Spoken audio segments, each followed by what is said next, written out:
Picture this.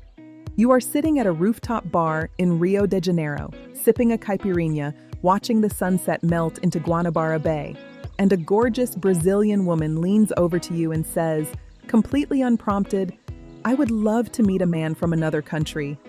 You laugh it off, but then it happens again.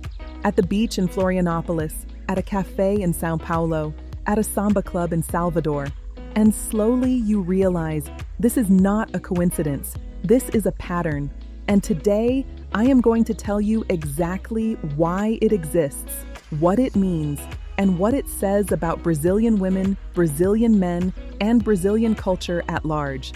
I am Julia, your travel and dating guide, and I have spent years living in, traveling through, and falling a little bit in love with Brazil. So let us get into it. Before we talk about what Brazilian women want, we have to talk about Brazil itself, because you cannot understand the dating culture without understanding the country. Brazil is the 5th largest country in the world. It is home to over 215 million people.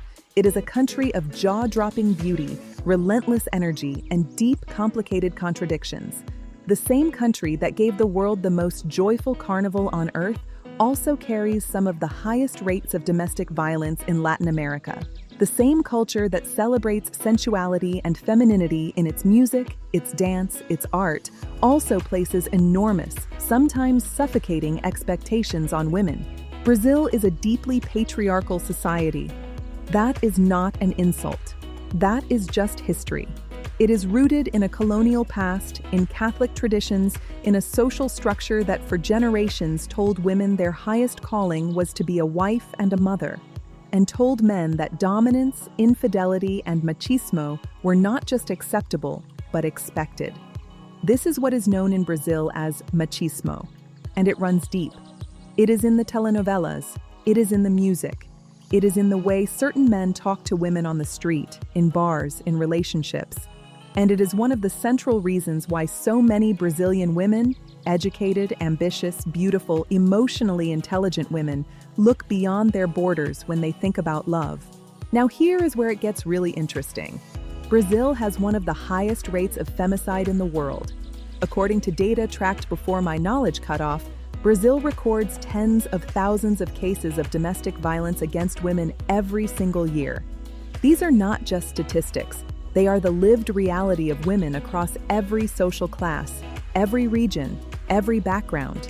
But here is the paradox.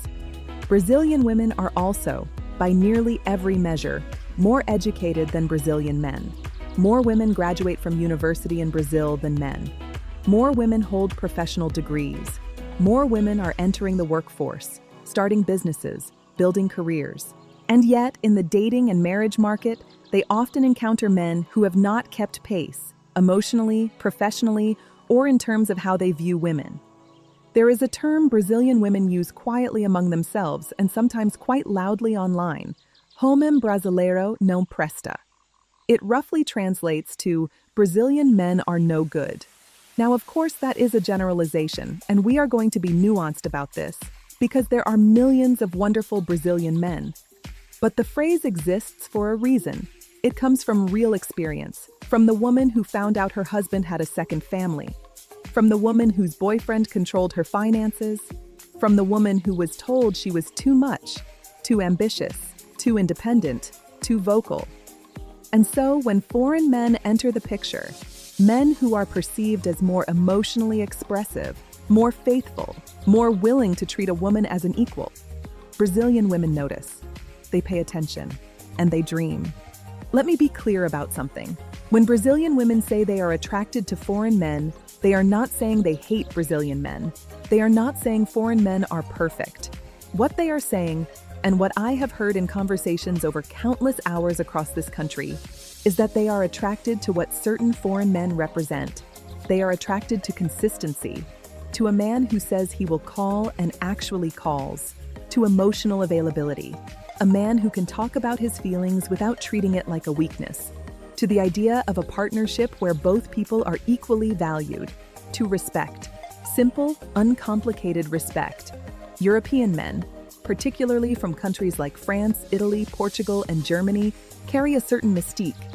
There is the stereotype of the attentive Italian man who brings flowers without a reason, the French man who is interested in your intellect as much as your appearance, the Portuguese man whose language already sounds like music, and who feels, to a Brazilian woman, familiar and exotic at the same time. American men carry a different kind of appeal, one rooted in the perception of openness, directness, and a certain egalitarian attitude toward women. In the United States, it is more normalized for men to share household responsibilities, to support a partner's career, to see a woman's ambition as attractive rather than threatening. For a Brazilian woman who has grown up watching her mother sacrifice her dreams for a man who barely said thank you, that is not a small thing. That is everything. And then there are men from other parts of Latin America, from Argentina, from Chile, from Colombia, who sometimes represent a middle ground. Culturally familiar, but from places where the gender dynamics have shifted differently. Something that gets lost in these conversations is that Brazil is not one monolithic culture. It is enormous, and the dating dynamics shift dramatically depending on where you are. In São Paulo, Brazil's massive cosmopolitan megacity, women are highly educated, career-focused, and accustomed to a faster, more international pace of life. São Paulo. Women tend to be more openly vocal about what they want from relationships. They travel more, they encounter foreign men more frequently, and they are often the most frank about their frustrations with local dating culture. In Rio de Janeiro, the energy is different. Rio is sensual, beautiful, and socially complex. The Carioca woman, the woman of Rio, is famously warm, confident, and flirtatious. But beneath the warmth is often a deep pragmatism about relationships. Rio women have seen the consequences of passion without commitment. They have watched beautiful love stories curdle into betrayal, and so many of them carry both an openness to romance and a very sharp eye for red flags. In the Northeast, in cities like Salvador, Recife, and Fortaleza, the culture is warmer, slower, and more traditional in some ways. The connection to African-Brazilian culture is stronger here. The music is more alive. The food is extraordinary. But the conservative gender norms can run deeper too. A woman from Salvador who falls for a foreign man is often navigating not just her own feelings, but the expectations of an entire community. And in the South, in cities like Curitiba, Porto Alegre, and Florianópolis, where the population has more European ancestry from German and Italian immigration waves in the 19th and 20th centuries, the culture already feels slightly different, more reserved, more structured. And interestingly, it is sometimes in these cities where the contrast between what women want and what the local dating pool offers feels most acute. One of the most beautiful and heartbreaking things about spending time with Brazilian women and hearing their stories is how poetically they speak about love and disappointment. Portuguese is already a language built for emotion. It has a word, saudade, that means a deep, melancholic longing for something or someone you love and may never have again. There is no direct translation in English. You just have to feel it. And so many Brazilian women carry that feeling about love itself.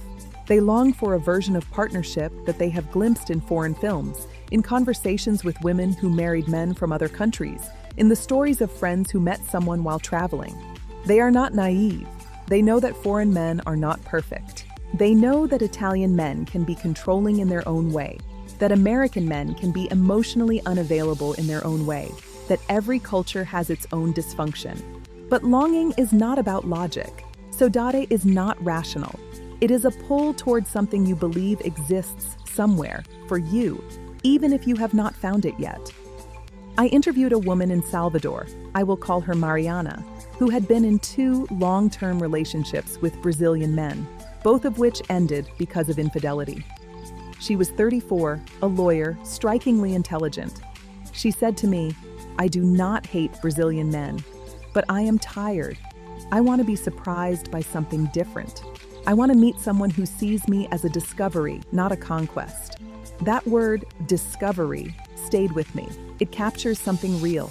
Many Brazilian women feel that foreign men approach them with curiosity rather than entitlement, with wonder rather than possession.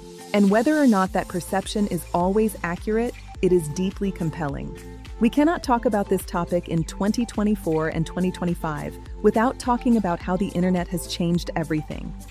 Brazilian women are extremely active on social media.